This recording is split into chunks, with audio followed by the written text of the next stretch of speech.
প্রতিবারের মতো আমরা আবারও শুরু করতে যাচ্ছি আমাদের প্রশ্ন উত্তর। যে আঙ্কেল, আমরা সরাসরি প্রশ্ন চলে যাই।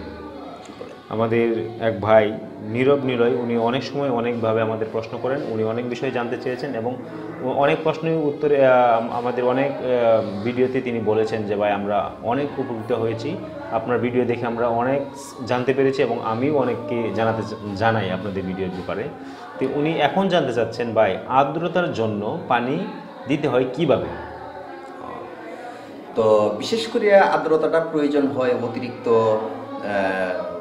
অতিরিক্ত তাপমাত্রা হয়ে যায় বা অনেক সময় আর্দ্রতা শর্ট পড়ে। বিশেষ করে প্রাকৃতিকভাবে যদি করা হয় তাহলে আর্দ্রতা শর্ট পড়তে দেখছি না, কোন সময় এরকম পাওয়া গেছে না। এরপরেও যদি আর্দ্রতা শর্ট হয়, যদি পানি স্প্রে করে দেওয়া যায়, তবে ডিমের উপরে দিয়ে কাপড় দিয়া পরে ডিম থেকে কমপক্ষে 1 ফুট দূরে দিয়া স্প্রে করে পানি দেওয়া যাইতে পারে, পানি দেওয়া যায়। তবে সরাসরি ডিমের শরীরে পানি পড়তে পারবে না।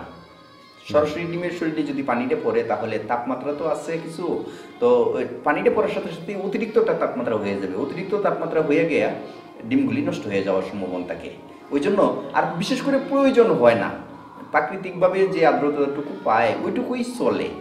আমি প্রথম অবস্থায় কিন্তু এরকম করছি, আর্দ্রতা সৃষ্টি করছি, এভাবে আর্দ্রতা দিতে হয়েছে বা দিছি, কিন্তু এভাবে দেওয়াটা অনুচিত, ঠিক না। অতিরিক্ত গরম হয়ে গেছে, জ্বালানিগুলি খুলে দেন, তাহলে তাপমাত্রাটাও কমে যাইব, আর্দ্রতা যতটুকুর প্রয়োজন অতটুকু আর্দ্রতাও পেয়ে যাবে। কারণ বাহিরের বাতাস ঘরের ভিতরে ঢুকলেই আর্দ্রতা অটোমেটিক্যালি পাইতেছে, অটোমেটিক্যালি পাবে। আর অতিরিক্ত পানি ব্যবহার করতে হবে না বা করতে হয় না। জি, ধন্যবাদ আঙ্কেল। তা আমাদের আরেকজন ভাই প্রশ্ন করেছেন, রাসেল ওমান, ঠিক আছে। তিনি বলছেন ভাই, তুষ না দিয়ে কুড়া দিলে কি হয় না?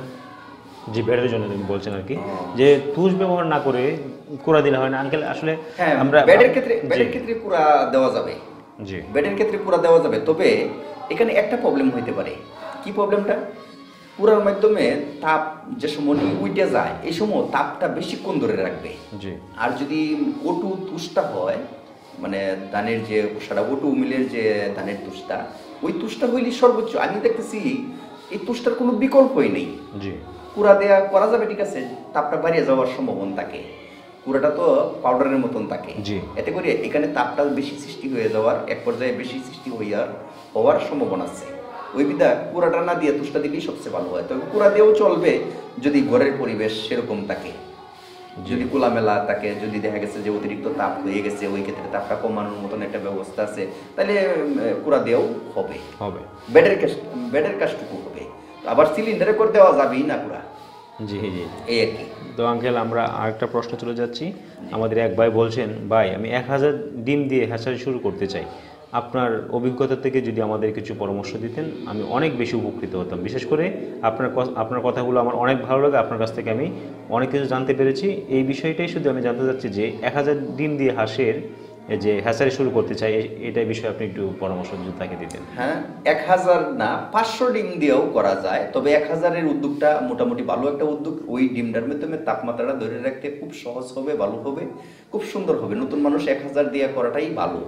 তো 1 সপ্তাহ পর পর বা 5 দিন পর পর 1000 করে দিয়া ব্রিজ দিয়া কষ্টই যেহেতু করবেন, একের পর এক 5 দিন বা 7 দিন পর পর ব্রিজ দিবেন, এতে করিয়া ভালো হবে। আর 1000-এর দিয়া করলে দেখা গেছে 100-200 ডিম দিয়ে যদি শুরু করা যায়, তাহলে হয় কি 100, 200, 300, 400 ডিম দিয়ে যদি শুরু করা যায়, তাহলে কি হয়, ওই গল্পটাও করার দরকার আছে। নতুন যারা, ওরা বোঝার দরকার আছে বিষয়টা। 300-400 ডিম দিয়ে যদি হ্যাচিং করা হয়, তাইলে এই দেখছেন যে তাপটা নাই, একবারে কম। আবার সিলিন্ডারের ভিতরে দিছে, টাচ করে অনেক অতিরিক্ত হয়ে গেছে তাপটা যখন অতিরিক্ত হয়ে যায়, অতিরিক্ত হয়ে গিয়ে পরে ব্রণটা মারা যায়। নতুন মানুষ বুঝতে তো আর পারে না, এইভাবে দেখা গেছে ডিমের ব্রণের ক্ষতি হয়। আর যদি বেশি আকারে ডিম থাকে, তাপটা চট করে নিচের দিকেও চলে আসে না, আবার তাপটা চট করে উপরের দিকেও যায় না। আর 1000 ডিমের মাধ্যমে শ্রম দিলে, একটা মানুষ যদি শ্রম দেয় নতুন অবস্থায়, তার শিকাও হইল, অল্প স্বল্প কিছু ব্যবসাও হইল, বা বাচ্চাও কিছু ভালো হয় আর কি। এটি নাড়াচাড়া করতে সবচেয়ে সুন্দর হয়, ভালো একটা প্রোডাকশন আসে। এতে করিয়া তার উৎসাহটা, আগ্রহটা বেড়ে যায়। 1000 করে করলেই সবচেয়ে ভালো। জি জি। তো আমাদের পরবর্তী প্রশ্ন সুমন রানা মিতু নামে এক ভাই প্রশ্ন করেছেন, ভাই 10 দিন পরে ডিমের ভিতর বাচ্চাগুলো মারা যাচ্ছে কেন? তাপ ঠিক আছে, তাও মারা যাচ্ছে কেন? 10 দিন পরে জি। হয় কম তাপে আর না হয় বেশি তাপে, দুইটার তো একটা। আর না হয় 10 দিন পরে ডিমের ভিতরে বাচ্চা বা ব্রণ মারা যাবে, এরকম কোনো অন্য কোনো আদার্স কোনো পার্শ্ব প্রতিক্রিয়া পাওয়া গেছে না, এই পর্যন্ত পাইনি। জি তো আরেকটা কারণ থাকতে পারে, যেটা হলো ডিমের উপরে দিয়ে ডিমের আবরণের যে কুষাটা আছে, ডিমের কুষার উপরে যদি অতিরিক্ত ময়লা থাকে তাইলেও কিন্তু ভিতরে পচন ধরতে পারে, পচন ধরিয়ে মারা যাইতে পারে, এটাও কিন্তু একটা কারণ। আর হয় অতিরিক্ত তাপ হইতেছে আর না হয় কম তাপ হইতেছে। কম তাপ হইয়া যদি বাচ্চা মারা যায়, একটা দুইটা করিয়া বাচ্চা মারা যাবে। আর যদি পচনশীল হয়, অর্থাৎ ডিমের কুষার উপরে যদি ময়লা থাকে, ময়লা থেকে যদি মারা যায়, তাহলে কি হবে, ভিতরে অন্ধকারের মতন হয়ে যাবে, কালো হয়ে যাবে, অর্থাৎ ময়লা থেকে ইনফেকশন হইয়া পরে বাচ্চাগুলি মারা গেছে। আর যদি কম তাপ থেকে মারা যায়, তাহলে হবে কি 2, 4, 5টা 10টা 20টা করে মারা যাবে। আর অতিরিক্ত তাপ হয়ে যদি বাচ্চাগুলি মারা যায়, তাহলে কি হবে, সবগুলি একসাথে মারা যাবে। এই তিনটার কারণ, তিনটা সিস্টেম আমি বলে দিলাম। ও এখন যে কোন কারণে যে আপনার ডিমগুলি মারা যাইতেছে, এটা আপনি এখন বুঝে নিতে পারবেন বা জি বুঝতে পারবেন। আঙ্কেল, এটা আমরা আসলে আমি একটা জিনিস বুঝতে পারছি যে জি। যে ডিমের উপরে যদি আসলে ময়লা আবর্জনা থাকে, আপনি কিন্তু ডিমের চিত্র, জি কুষাটার কিন্তু অসংখ্য ছিদ্র। জি জি, আর এই এটা ছিদ্র দিয়া মানে ময়লা আপনি ঢুকে ভিতরে। পূর্বে যে ভিডিওগুলোতেও কিন্তু বলেছেন যে ডিমের যে আমরা দেখতে পাই যে ডিমের উপর আসলে তেমন আমরা ছিদ্র আসলে চোখে দেখতে পারি না। হ্যাঁ। হ্যাঁ, কিন্তু আপনি বলেছিলেন, আপনি একদম বলেছেন যে আসলে হ্যাঁ, ডিমের প্রচুর অসংখ্য পরিমাণ অসংখ্য ছিদ্র থাকে। ছিদ্র থাকে। আসলে এই ছিদ্রগুলোই কিন্তু ইনফেকশন হয়। হ্যাঁ। তো এখন আমি আজকে বাস্তব প্রমাণ আপনার কাছ থেকে পাইলাম যে ভাইয়ের কমেন্টের উপরে যা আপনার যে সেই কথাটা বলেছিলেন সেদিন, আমার কাছে যতটা যুক্তিসম্মত মনে হচ্ছিল না যে আসলে আপনি আসলে কোন অ্যাঙ্গেল থেকে বলছেন যে কথাটা আসলে এত ছিদ্র থাকে, আসলে আমরা তো দেখি না সেটা। কিন্তু এখন যে ভাই বলছেন যে ডিম এই সময় এসে মারা যায়, আসলে আপনার যে এখন যে কথাটা বলছেন যে ইনফেকশনের জন্য মারা যায়, ইনফেকশন আসলে যায় কোন দিক দিয়ে?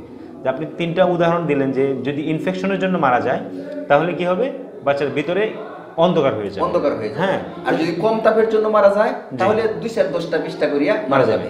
আবার আর যদি অতিরিক্ত তাপে সব মারা যায়, একসাথে মারা যাবে। সব একসাথে মারা তো যাবে। এই জন্য আমরা আসলে একটা স্পষ্ট একদম আমরা এখন বুঝতে পারছি যে আপনি যে কথাটা বলেছিলেন এটা 100% আজকে আমরা বাস্তব প্রমাণ পেলাম যে ইনফেকশন আসলে ডিমের এই ছিদ্র থাকার ফলে কিন্তু ভিতরে ঢুকে।